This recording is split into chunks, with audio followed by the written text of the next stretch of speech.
Everything that could go wrong during rehearsal absolutely went wrong today. I'm saying the click went out in the house. Tracks were routed to the wrong outputs. Tracks were starting and stopping without me doing anything. Ableton crashed a couple of times. The computer crashed a couple of times. I mean, I felt stressed out, a little bit angry, frustrated, even a little embarrassed. And during rehearsal, I felt like, oh man, I'm a loser. Like, I'm the worst MD ever. But rehearsals ended, services started, and after one of our services, one of our pastors came into our green room, kind of where we chill, and he basically said, like, hey, you guys sounded amazing, actually. By the way, we did. Shout out to my team today. But he said, you guys sounded amazing, but more than anything, I felt like you guys were so spiritually connected. And he said something along the lines of, it had been years since he's felt this spiritual strength within the worship team. And my very first thought that I had was, I am so glad I left my frustration and my pride at the door.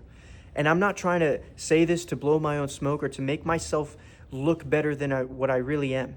But I want you guys, because I care about the teams that you guys lead, I want you guys to learn from the same things that I've learned.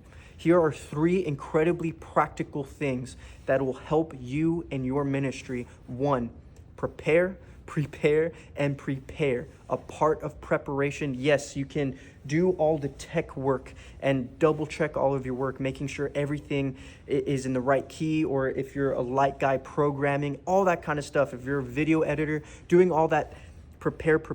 I think we know that. But part of preparation is also communicating to your team. If we do a different arrangement of a song we've already done, communicating with the pro guy and the sound guy, right? Communicate. And as much as we can prepare, here's the honest truth. In the back of our heads, we should know that there is always a possibility of things going wrong. I don't want you guys to prepare so hard that if the smallest thing changes, that you get frustrated. In fact, I would say that's not healthy at all. But what I would say is prepare well enough where things run smoothly, that you don't have to change things, but you can also mentally prepare for when things do go wrong. In my opinion, that is true preparation. And this leads me to point number 2, and some of you guys are not gonna like this, but we must leave our pride and our frustrations at the door. There are absolutely things that are gonna go wrong outside of your control. But guess what?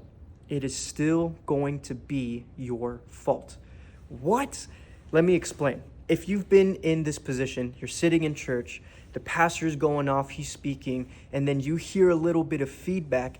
What does every single person in that church do? They dramatically turn around and they look at the sound guy and they blame the sound guy for the feedback.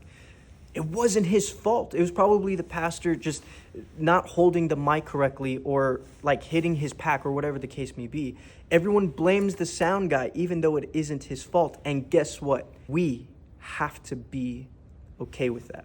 I have to be okay with rolling with the punches. I have to be okay with troubleshooting on the spot as quickly and as effectively as possible. And I can only troubleshoot correctly and effectively if I've done the proper preparation. Point number 3 is do whatever it takes to pray until your frustration is gone.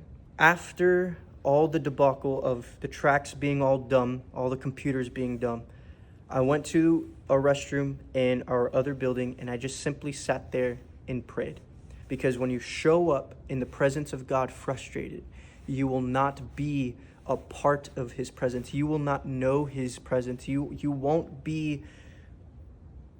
be so focused on yourself and not on what God is doing. And the only reason why I believe I was able to experience God's presence in today's service was simply because I left my frustration at the door.